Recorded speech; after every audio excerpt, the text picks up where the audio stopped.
सब मार रहे हैं, हम झूठ नहीं बोलते। बिहार में सबसे अधिक क्राइम हो रहा है तो मुजफ्फरपुर में हो रहा है। बहुत मारा, देखिए हमारा सब फूलिया दिया है। पुलिस पर लगा मदन बैठा के पिटाई का आरोप तो आक्रोशित हो गए तेजस्वी के विधायक। दरअसल बता दें कि मामला बिहार के मुजफ्फरपुर जिले का है, जहां मुजफ्फरपुर जिले में तेजस्वी के विधायक के पास पहुंच गए मदन बैठा की बेटी और लगाने लगे रोते बिलखते न्याय की गुहार। जहां तेजस्वी के एमएलए ने कहा कि पहले पूरा मामले को जानकारी लिया, फिर दौरे दौरे पहुंच गए उस अस्पताल जहां मदन बैठा भर्ती है, जहां नाजुक हालात में उनका इलाज चल रहा है। वहीं पुलिस का कुछ और कहना है तो परिजन और विधायक कुछ और कह रहे हैं। लगातार बता दें कि मामला मुजफ्फरपुर जिले के सिवाई पट्टी थाना क्षेत्र का है, जो मीनापुर विधानसभा क्षेत्र अंतर्गत आता है। चथरा गांव का यह मामला है, जहां जमीनी विवाद चल रहा था और जमीनी विवाद में केस भी दर्ज है। ऐसे में तेजस्वी के विधायक मीनापुर से आने वाले राजद के विधायक मुन्ना यादव आक्रोशित हो गए।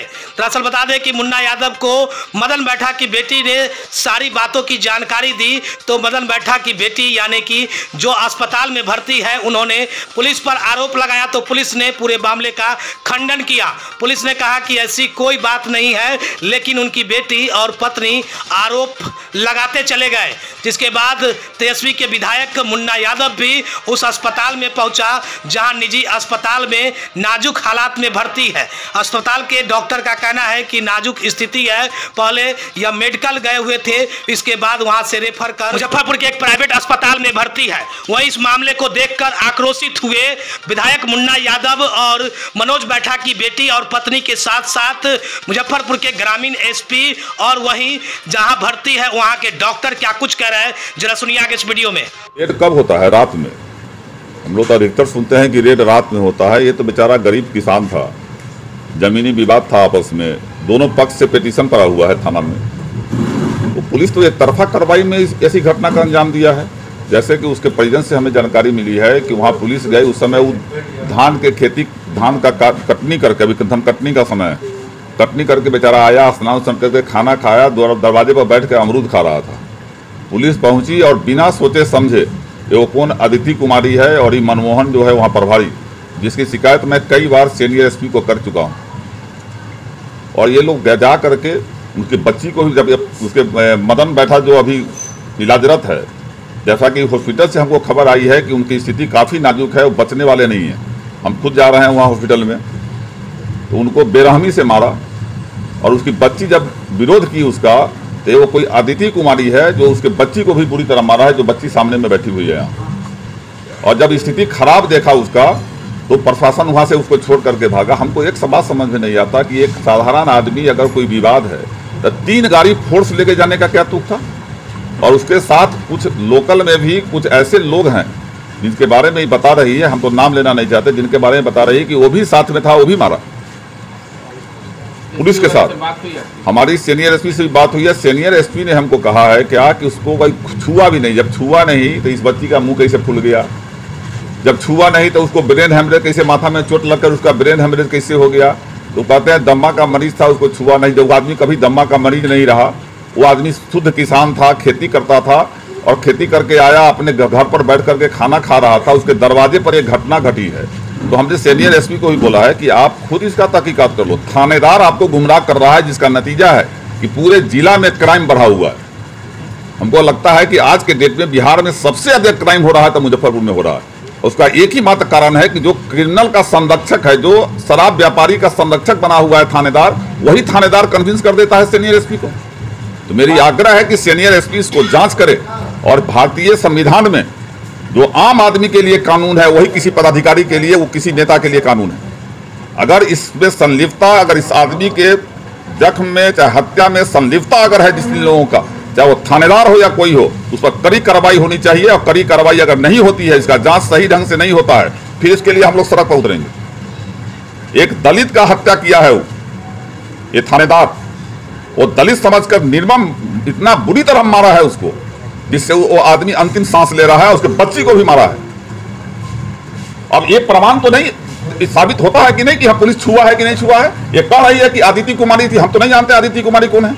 थाना में हम तो थानेदार को जानते हैं, लेकिन ये बच्ची बोल रही है कि आदित्य कुमारी हमको मारी, जब हमारे पिताजी को बुरी तरह मार रहा था, हम जब विरोध किए तो हमको आदित्य कुमारी मारी। इस पर उच्च स्तरीय जांच होनी चाहिए और ऐसे लोगों पर सख्त कार्रवाई होनी चाहिए।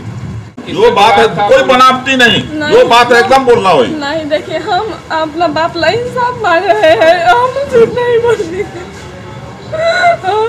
हमारे पापा जी खेत में से धान काट के आए और हम इसे कुटी काट उठ के घर में हम गए, हम पानी भरने घर में गए, मम्मी नीचे गई बकरी बांधने और पापा जी नहा उहा के खाना खा के हुए कहे कि हमको अमरूद तोड़ के आन दीजिए, अमरूद तो हम खाएंगे। वैसे ही जैसे खा बैठे हमको बाबूजी पुलिस सब पुलिस आया, सिवाई पट्टी के पूरा थाना था।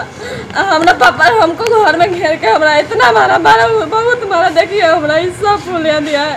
उसके बाद में हमारा पापा के मारा, हम पापा के मारने लगा तो हम विरोध किया, हम उसको बोले कि हमको पापा के कहना मार रही है तो हम गाली दिए। हम क्या बोले कि हम ना गाली दिए, हम गाली दिए। और हमारा पापा के पता नहीं गाड़ी में कितना मारा कि हमारे पापा मर गए। हमारे पापा क्या नाम था पापा का? मदन बैठा। किनसे बात था? मुकेश बैठा से, मुकेश बैठा, चंद्रशेखर बैठा के बेटा से, लाल बाबू बेटा से। क्या नाम था तुम्हारा? ईसा कुमारी। पिताजी का क्या नाम था? मदन बेटा। ठीक। गार्जियन धान काट के आया, मामला है जमीन विवाद पर है ना। तीनों गाड़ी गराम हमारे गार्जियन भागे ना पहलक, अब वही जंग मारे लगलक, मारते में की कहलक जो अथी गाड़ी में रख लेलक आ गाड़ी में रख के आ तब बंदूक के नाल से मारले है। यहाँ माथा में भेजा पर मारले है, यहाँ सीना पर मारले है, करेजा पर मारले है, यहाँ आँख पर मारले है, यहाँ धान पर मारले है। पुलिस बड़ा बाबू शशि भूषण सब मिलके बहुत बड़ा 3 गाड़ी था ना था तो उसको हम ना थोड़े जानते हैं। सब लड़की के घर में घेर के मारा। कहाँ घर हो गया? छित्रा। हाँ। की नाम होला कहाँ के? सीता देवी। जिनका मारले को नाम की होला? हाँ, हमारे पति वारन। की नाम होला? मदन चौधरी। बैठा में पुलिस की पिटाई में स्थिति गंभीर मामला सामने आया है। आरजेडी विधायक ने भी आरोप लगाया है, किस तरह होगा? नहीं देखिए, मैं बता देता हूं, अब तक का अनुसंधान है कि पुलिस की पिटाई नहीं हुई है। और जैसा कि हमारे जो थानाध्यक्ष हैं, सिवाई पट्टी थानाध्यक्ष, उनसे बातें हुई और शहरयार जो कि एएसपी हैं, तो उसके अनुसार ये छितरी गांव है, सिवाई पट्टी थाने का छितरी गांव है, जहां की मुकेश बैठा और मदन बैठा में ज़मीन विवाद था और आपस में ये लोग दोनों तरफ से एफआईआर भी दर्ज किया गया था। तो जिस 122/24 ये जो घटना हुई, मतलब कि 122/24 में ये मदन बैठा जिनके बारे में बताया जा रहा है, मदन बैठा उसमें अभियुक्त थे। पुलिस गई थी, पुलिस इसमें काफ़ी अभियुक्त हैं, मतलब कि 10-12 अभियुक्त हैं शायद। तो पुलिस गई थी, मदन बैठा रास्ते में मिले, उनको ले जा कर के बोली थी कि पुलिस ने बताया कि भाई इनका घर बताइए। घर बताने के क्रम में चूँकि वो भी अभियुक्त थे, लेकिन पदाधिकारियों को पता नहीं था कि ये भी अभियुक्त हैं। तो वो जब पुलिस आगे बढ़ गई तो इनको भी साथ में रखा गया कि आप बताइए, घर सब बताइए। इस बीच पता चला, या मैंने कि अब तक का यही जानकारी है कि उन हाई बीपी के मरीज़ थे और परिजनों ने कहा कि सर ये भी अभियुक्त हैं लेकिन इनको नहीं ले जाइए, हाई बीपी के मरीज़ हैं। सुबह में तो मैंने कि कुछ लोगों द्वारा मुझे फ़ोन किया गया कि उनकी मृत्यु हो गई है, लेकिन हमने पता किया तो मृत्यु नहीं हुई थी। वो नोबल हॉस्पिटल में अभी इलाजरत हैं और ये हाई ब्लड प्रेशर हो गया था उनको। और पुलिस पिटाई का मामला नहीं? पुलिस पिटाई का बिल्कुल मामला नहीं। बच्ची ने भी दिखाया और बताया कि उस पर भी अंकिता करके कोई एसआई है जिसने मार जी, लेकिन मैं इस बात का खंडन करता हूं कि पुलिस की पिटाई नहीं हुई है। उन हाई ब्लड प्रेशर से, और अभी हमने आईओ को भी भेजा है कि आप जाइए, उनका हाल समाचार लीजिए, किस स्थिति में हैं, और जब वो पूरी तरह से स्वस्थ हो जाएंगे तभी उन पर कोई भी कानूनी कार्रवाई की जाएगी। क्या है? अभी मरीज की स्थिति दयनीय है। हालांकि मरीज का भी बीपी जो है वो 150/90 mmHg है, 150/90 mmHg है। हार्ट रेट 86 है, ऑक्सीजन मेंटेन कर रहे हैं, तो वेंटिलेटर पे है ना। तो ऐसे में स्थिति तो गंभीर है, लेकिन आगे देखिए, उम्मीद पे तो दुनिया कायम है। शो के प्रायोजक है मां भवानी डेकोर प्राइवेट लिमिटेड, मतलब a complete floor solution, new 0 mile Dadar road, Muzaffarpur.